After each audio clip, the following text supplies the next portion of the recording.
We are going to start week 3 in this series, The Problem of God.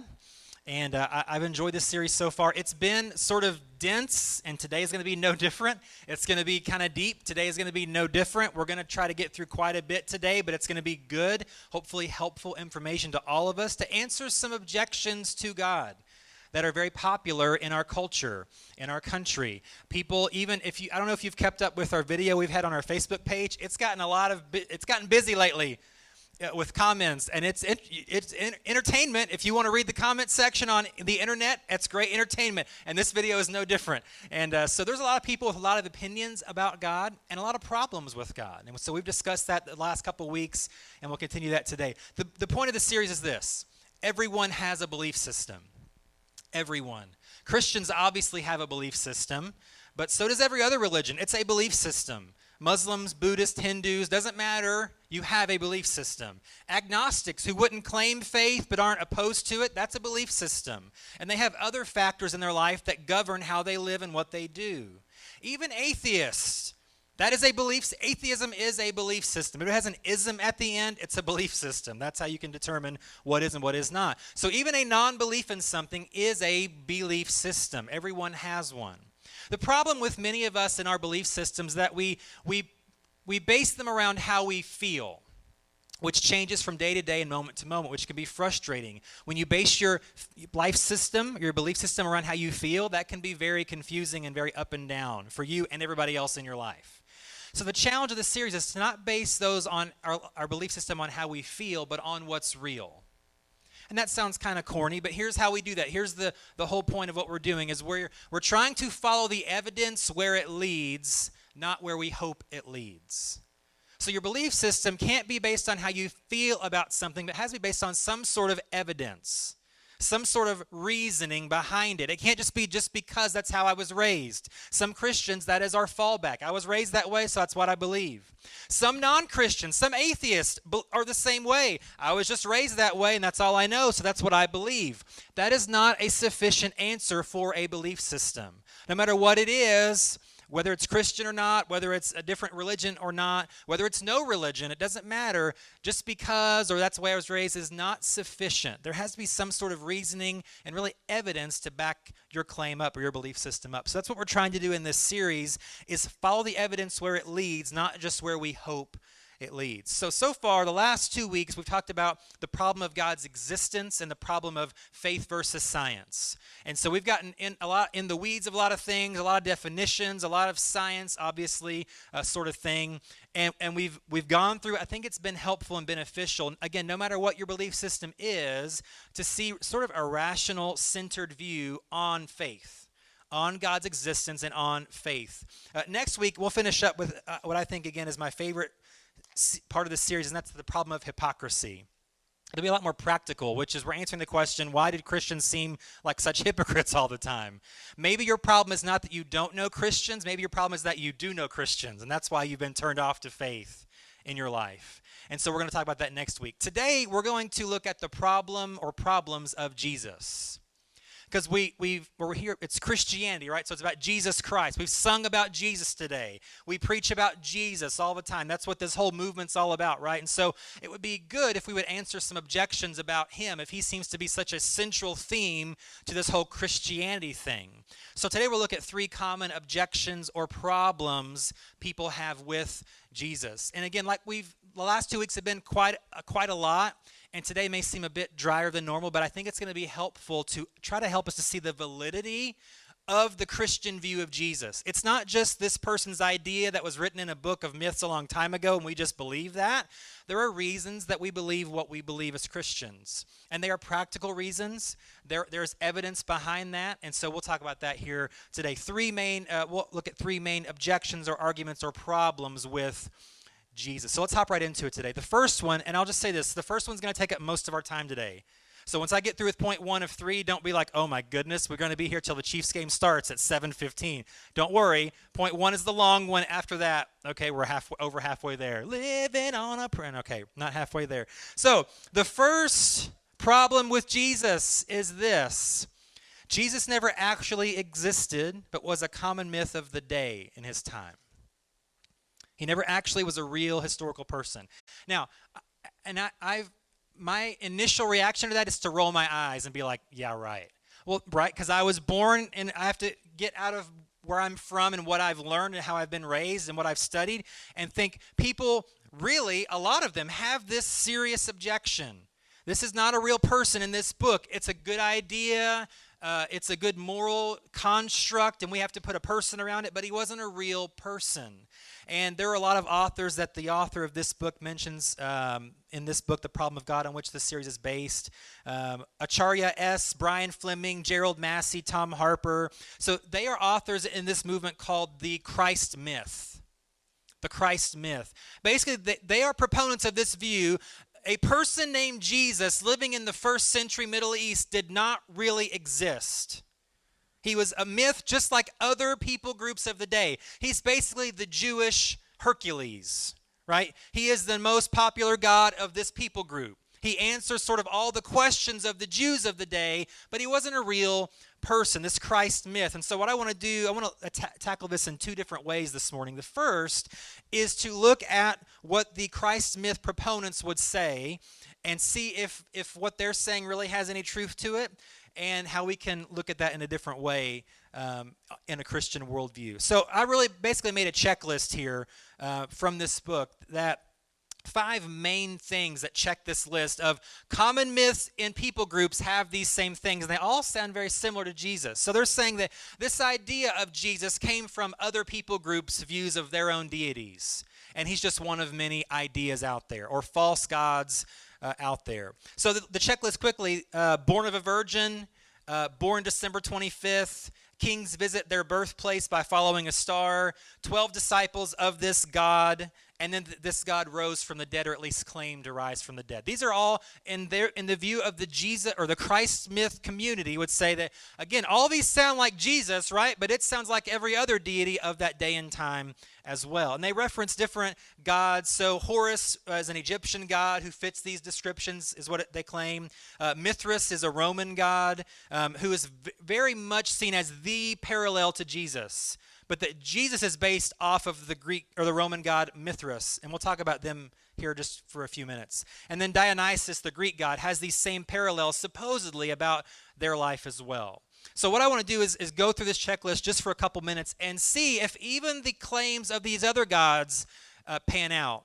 And as you can tell by my voice, you're probably going to find out they don't. All right, so let's look at this. So Jesus claimed to be born of a virgin. It's kind of a big deal, especially around Christmas time, all right? So let's look at some of these other gods. So the god Horus claims, again, according to these people, claimed that the story of Horus was born from a virgin.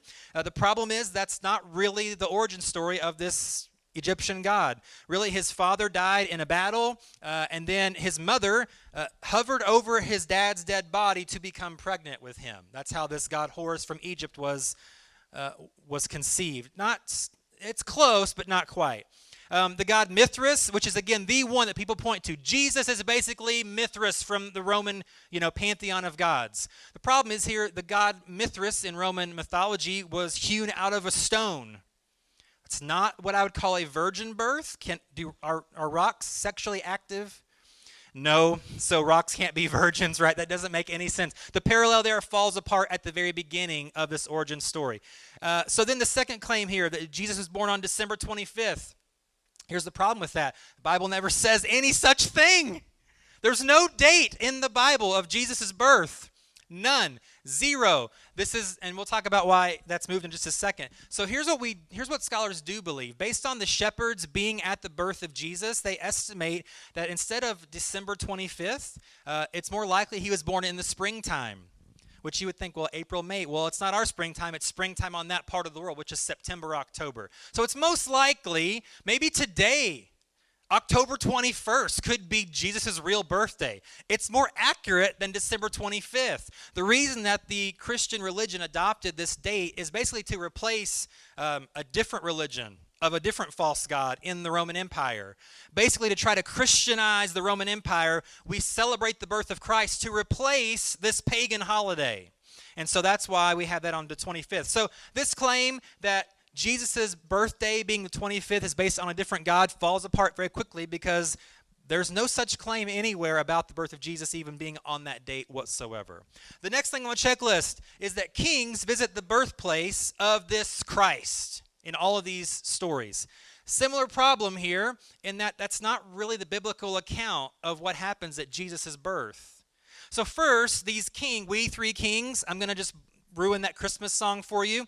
The three men that visit Jesus after his birth are not royalty that we know of at all. They're astrologers from foreign countries who have heard about this. The reason they follow the stars is because that's what they do. They're astrologers. They look at the stars and map them out and know the seasons and times. They notice a different star there, and they read in different religion scrolls about what this could mean. Okay, maybe it's this. Maybe it's pointing to this Messiah who's going to come to rescue his people. Let's go find out. That's all this is hey, let's go on a road trip, guys. There aren't necessarily three kings. There are probably more like a dozen or so. They traveled in caravans in that way. And they didn't come to the birthplace. If you read the biblical account of their visit, it says they visited him at their home. So Jesus was born in a stable, right? So that's not the same. And so the other part of this historically that doesn't add up is whenever the king hears from these wise men about this new king that's been born, he doesn't like that. Obviously, it's a threat to him. And so he orders that every male child 2 years and under be killed. So it's possible Jesus is a toddler, right? It's possible he's up to 2 years of age. So it's not kings visiting Jesus at his birthplace. So again, this is falling apart as we speak. As you just look at what the Bible actually says about Jesus, the Christ myth begins to fall apart.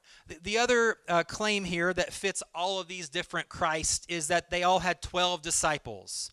So because this God had 12 and this God had 12, now Jesus just happens to have 12 disciples to fit the narrative. So let's look again at Horus, the Egyptian god Horus. The earliest, there's either two amounts of disciples that he had, either 4 or 16. Now, 16 minus 4 is 12. So maybe that's where they got that. If we take one and then the other and try to put them together, boom, we have 12 disciples. The earliest manuscripts about this person and this story, it's not 12. Mithras, again, who is the parallel of Jesus in Roman mythology, one account of Mithras says he only had one disciple or one companion is how it's in the record, or the other version has 2. If you put the 1 in front of the 2, you have 12 there. So now we're again putting together these different accounts to try to fit this checklist. It sort of falls apart. Let's even look at Jesus. Did he have 12 disciples? Well, he had 12 inner circle disciples. Yeah, he did. But we know he had many more than that. It wasn't just these 12 and no more. Even during his lifetime, in Luke chapter 10, he sends out 72 disciples. Basically going door to door, right? Giving you their pamphlets about Jesus. You know what I'm talking about? Okay. So this is the first time that we ever had this sort of movement here. Jesus started that with 72. Now, is that 72 plus 12, or they're part of the 72? We don't know, but we know he had many more than just 12 disciples. So again, there's the fourth one. The fifth one here, and the biggest claim of Christ, is that he rose from the dead. So do these other gods that predate Jesus, supposedly, do they meet that criteria themselves? And really they don't. Horus and Mithras, none of the stories about them mention their death, let alone a resurrection from the dead. So to say that, well, they borrowed that idea from them, it's just not true, because it's not even in their own origin story. Then Dionysus, we haven't mentioned him a lot lately, but Dionysus is this other Greek god. And so the story of his resurrection is, as an infant, a group of titans come and eat him alive, all except for his heart. And then his father Zeus comes down and basically recreates him from his heart, and he lives again. I mean, it's close, but it's not the same as what Jesus is supposedly has done here. He's an adult person who literally died for 3 days and then literally rose from the dead. That's a little bit different than the baby being recreated from its heart. So it's as close as we're going to get, which is unfortunately not close enough. And let me just say this. So the Christ myth here that's proposed, it doesn't really hold a lot of water at all. Just a broad view of history, and these stories just don't prove to be true. Let me just say this. Even if one of these stories did line up. And there is, this story of this God that predates Jesus by 1,000 years. Maybe they borrowed it from them. Even if that's true, even if these two stories are parallel, does that mean that Jesus isn't still valid or accurate or real? Not necessarily. I have the copy of this book here. I want to read a thing from the book real quick. So in this book, The Problem of the Christ Myth, he lists uncanny similarities between Abraham Lincoln and John F. Kennedy. Their lives, almost from beginning to end, completely parallel. Let me just read some of these. This is amazing. Both men were elected to Congress in 46. Lincoln in 1846, Kennedy in 1946. Both were elected in 60. Lincoln in 1860, Kennedy in 1960. Both were killed on a Friday. Both were shot in their head. Both were shot in the presence of their wives and another couple. What is it? Okay. I'm going to skip those. There's a lot. There's like 16 things on here. I'm just going to hit a few of them. Both successors were named Johnson. Andrew Johnson and Lyndon Johnson. Both Johnsons were born in 08. Andrew Johnson was born in 1808. Lyndon Johnson in 1908. Both assassins of each president were privates in the military. Both assassins were born in 39. John Wilkes Booth in 1839, Lee Harvey Oswald in 1939. Booth fled from a theater to a library. Oswald fled from a library to a theater. Both assassins were taken into custody by a police officer with the last name of Baker. Last but not least, Lincoln was shot in Ford's theater. Kennedy was shot in a Ford car. The model was a Lincoln. So, two men who both existed. As far as we know, we weren't there to see them with our own eyes, so maybe we're wrong. Maybe they're made up, right? But that's ridiculous. We would never say that. The parallels in their lives are uncanny. Let me ask you some questions. Did historians make up JFK to parallel a guy from 100 years before? No. He's a real person who really existed. Even though I wasn't there physically when he was alive, I believe that history is accurate at least 50 years in the past, okay? Now, just because they're parallel, because their stories are eerily parallel, does that mean that JFK patterned his entire life after Abraham Lincoln? Do you think he planned to get shot in the back of the head on a Friday? I don't think so. So the similarities there can exist in two different people. It's possible. So even if you want to say, well, I don't know about your sources there, and that's the next thing we're going to talk about. I don't know, maybe there is another person that you didn't mention that their parallels are similar. It doesn't mean that Jesus' story still didn't actually literally really happen. Those things can be simultaneous. But here's the main problem with the Jesus myth about his existence, is that the proponents of the Jesus myth are really poor historians. Because what we've just done is use their stories that they say are the same and show clearly this did not happen.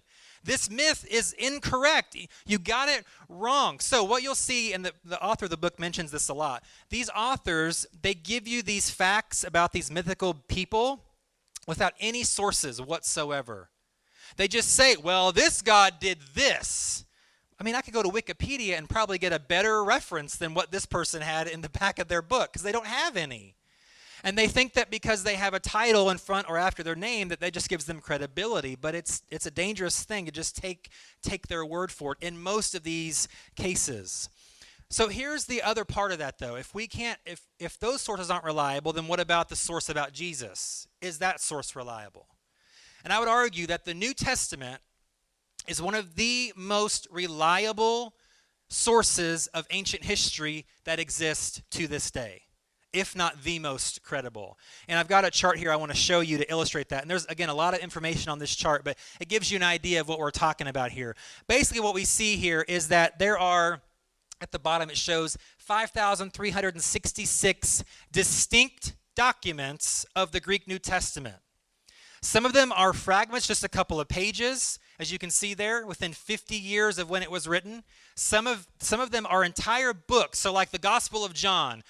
I'm not saying we have one of those, but some of those are within 100 years of when they were written. We have a majority of the New Testament in one volume within 150 years of when it was written.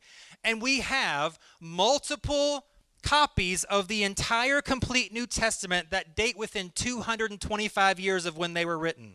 You would say, well, that's not great. That's way far. And I would say, look at the rest of that chart. So for instance, Plato, we all believe Plato existed, right? We all believe that he wrote what he wrote. We're going to give him credit for that, not someone that came along later and gave him credit for it. So some of Plato's works, we have up to 7 copies of the works of Plato in existence today, and they date within 1,300 years after he wrote those. No historian questions the existence of Plato or the writings of Plato belonging to Plato, and yet there's only 7 copies that are in existence, and they date 1,300 years after he wrote them.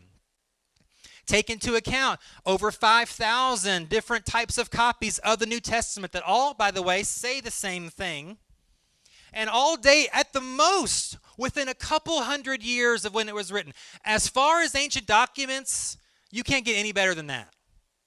Until or unless we find what's called an autograph, like the original copy that Paul wrote himself or John wrote, until we find that, which we probably won't, and we won't find about any ancient document. They don't exist. That's as good as it gets by a mile. Second place is way in the rearview mirror of the reliability of the New Testament. It's not even close. And so I would say, based on evidence like this, the New Testament is very reliable. So just like you believe that Plato wrote what he wrote and he meant what he said and no one else told him what to say or whatever, I believe that with even more certainty we can believe that the New Testament authors really existed. They really were who they said they were, and they really wrote what they said they wrote. We can rely upon that more than any other historical document of ancient times. Let me give you another reason then to look at this and look at the 4 Gospels about Jesus specifically. We're talking about Jesus, right, and his existence. So Matthew, Mark, Luke, and John. So 2 of these men are eyewitnesses to the life of Jesus. Matthew is an eyewitness, one of the disciples. He's there with Jesus day in, day out, writing not just history, but a biography of one of his closest friends. If you're writing a biography of one of your friends, aren't you going to try to get the facts correct? Wouldn't you want it to be accurate so you can tell the world the best you can about your friend? You would. And then John, the 4th gospel, he's also an eyewitness, probably one of the, we know he's one of the closest 3 disciples of Jesus. He's an eyewitness. And he writes this in 1 John chapter 1. He begins this other New Testament work that he wrote in this way. He says, that which was from the beginning, which we have heard, which we have seen with our eyes, which we have looked at, and our hands have touched, this we proclaim concerning the word of life. So John is building his case here. I was there. What I wrote about him happened. How do I know? Because I was there. We saw him. We touched him. We ate with him. We lived life with him every day for over 3 years during his public ministry. I was there for all of it. Now, he's saying this because he's saying you don't have to believe the spiritual claims about my friend Jesus. I'm going to try to convince you that that's true, but the fact that I'm an eyewitness of this person should be at least a step in the right direction to prove that what I'm saying at least possibly, if not plausibly, happened in the way that I saw it and heard it for myself. The other 2 Gospels are a bit different, and that is this. So Mark, he was not an eyewitness of Jesus. He wasn't a disciple. But he was a companion of Peter. You ever heard of Peter? Right? So they're friends. So really, you could retitle the book of Mark the book of Peter. It's Peter's account of Jesus. And if anyone knew Jesus, it's going to be Peter. He's like numero uno discipolo to Jesus. I don't know if I got my Hispanic speech there right or not. I don't know how you say that. Anyway, so if anyone knows about Jesus, it's Peter. And Mark is basically writing down what Peter told him about Jesus. So it's as close to a first-hand account as you can get without it being a first-hand account. Now, let me go back to this chart for just a second because I want to reference the 4th gospel, or the 3rd gospel, but the 4th one we're going to mention. That's the book of Luke. Luke is also not an eyewitness to Jesus. But I also want to draw your attention to this man here, Tacitus. He wrote a 2-volume work called Annals. There's 2 N's there, okay? Be careful how you say that one.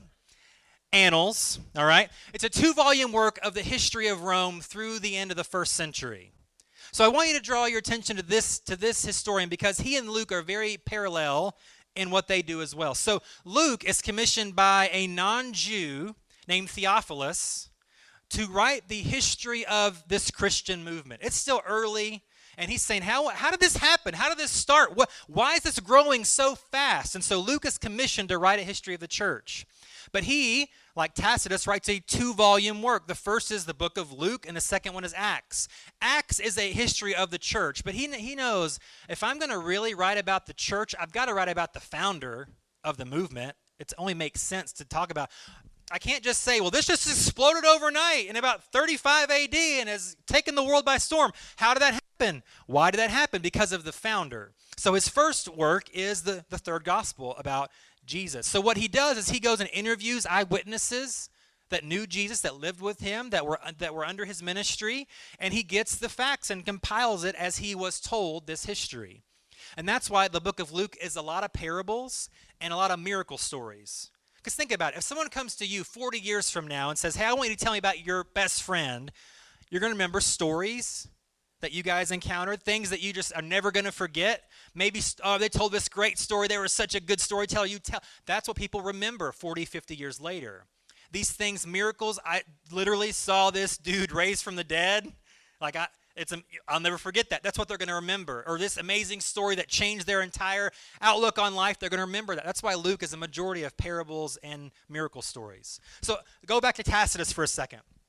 Tacitus lived between 56 and 120 AD. His 2-volume work is mainly about 3 Roman emperors, Tiberius, Claudius, and Nero. Tiberius ruled until 37 AD when he died. Claudius ruled until 54 AD when he died. And Nero he ruled until 68 AD when he died. So Tacitus comes around 100 AD and writes this 2-volume work about people he never personally met, about events that he was not at because he wasn't born yet. So he's writing about people he never met and events that happened 50 to 100 years before he was born. And again, there's 20 copies of this work that are 1,000 years after he supposedly wrote them. So if we're going to go off of this evidence about a man that wrote something 50 to 100 years after his life, that's what Luke did. It's exactly what Luke did, a 2-volume work about events that happened about 50 years before he was around. So again, the evidence here, even on this sort of, maybe overly overscale here this morning, kind of shows that Jesus was a real person who really existed. He's not a mythical character. He's not this guy that people made up to fill in gaps. He's not just this good moral idea that we just put a name or title on, but he was a real person that really existed. So what's written about him should be considered trustworthy. So the evidence against the Christ myth is convincing, I believe. And I believe the evidence for an actual Jesus from these multiple reliable sources is credible. The second objection to Jesus, though, is this. Jesus wasn't God and never actually claimed to be God. It's a pretty popular myth. Now, I will say this. You're not going to find a verse that Jesus says, I am God. If that's what you're looking for, if that's the evidence that you're digging for, I'll just save you some time. You're not going to find it. You're going to get close. We'll reference the scripture in a sec. You're going to get really close, but you're not going to find it. So if that's not what Jesus said, what did he say? I want to go back to the source, to the man himself, the words in red. What did Jesus say about himself? Did he actually claim to be God? John 10:14, Jesus says this, I'm the good shepherd. I know my sheep and they know me. That seems innocent enough.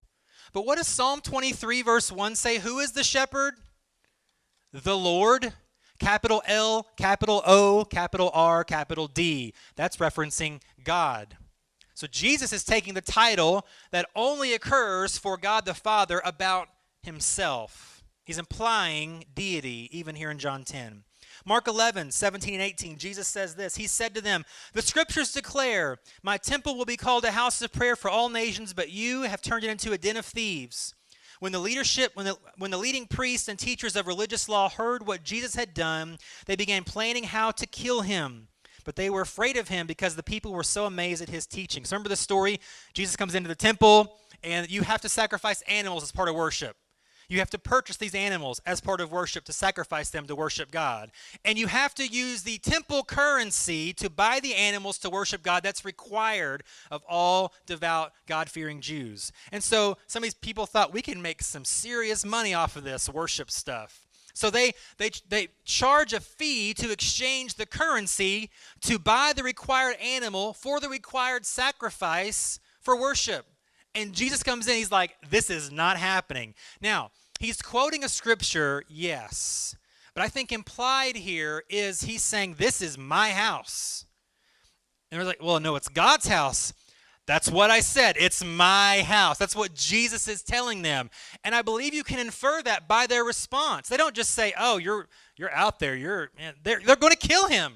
So they see this offense here, this blasphemy here that's associated with Jesus in these words. Let's go to John 20. We'll look at a couple more. John 20, verses 28 and 29. So Jesus is crucified. He's dead. He's buried. And then he rises from the dead. That's what's claimed about him. So here's what happens. He appears to 11 of his 12 disciples and says, hey, I'm alive. Look, it's me. But Thomas wasn't there. And what does he say? Unless I see the man for myself, not going to believe it. Nice try, guys. Is it April 1st? Easter was on April 1st this year, so maybe it did fall on the calendar that way. I don't know. But here's what happens. So Jesus reappears when Thomas is there. What does Thomas say? He says, my Lord and my God, Thomas exclaimed. Then Jesus told him, you believe because you've seen me. Blessed are those who believe without seeing me. So Thomas is not being blasphemous here and saying, my God. He's giving Jesus this title. He's declaring, this is who you are. And Jesus doesn't say, whoa, Thomas, wait a second. No, I'm not God. There's only one guy who's God, and it's not me. He actually doubles down on that. He says, you believe because you've seen, but blessed are those who will believe me without seeing. So he's claiming deity here. One more. This is the strongest of them all, and that's John 8. John 8, 56 through 59. So Jesus is teaching to a crowd here, and here's what he says. He says, your father Abraham had many sons.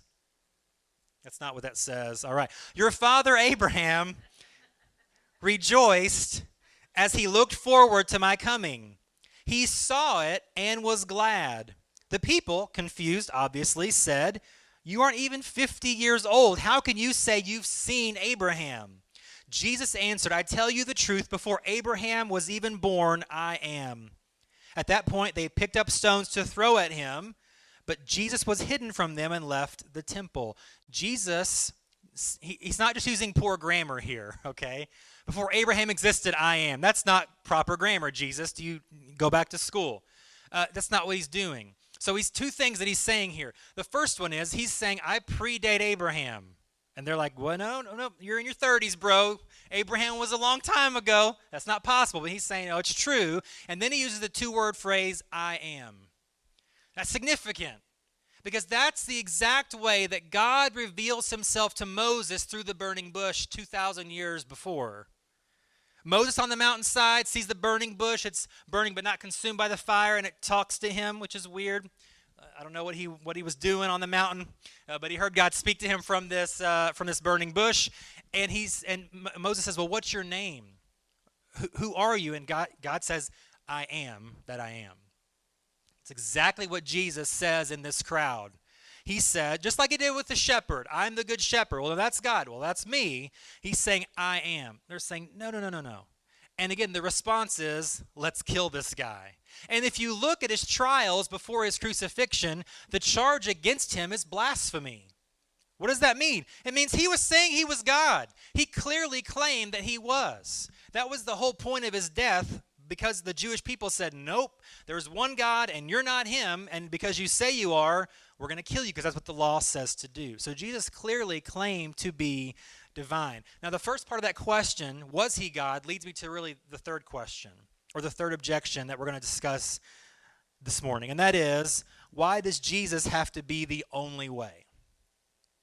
This is the main core problem with Jesus in our culture, the problem of exclusivity. So we're in a culture that claims that we want to be inclusive. We scream for inclusivity. Don't say anyone's wrong. That's not politically correct.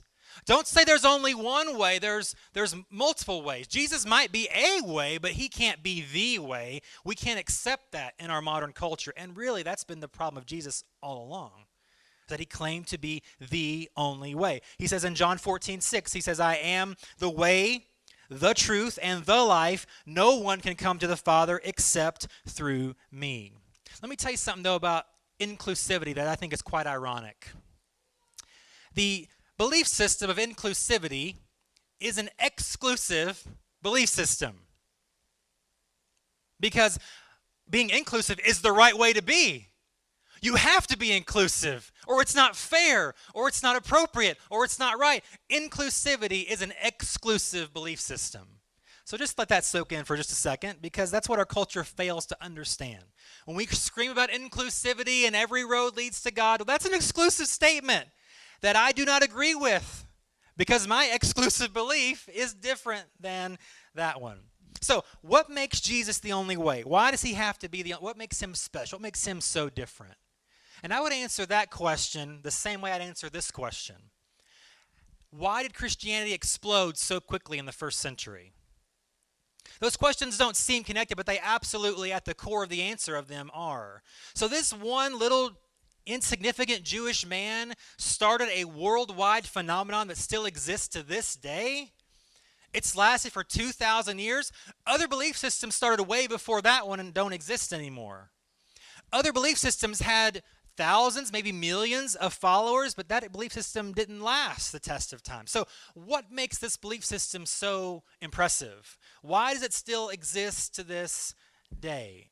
It's the same, answers the same question about what makes Jesus the only way, and that is this: the resurrection actually happened.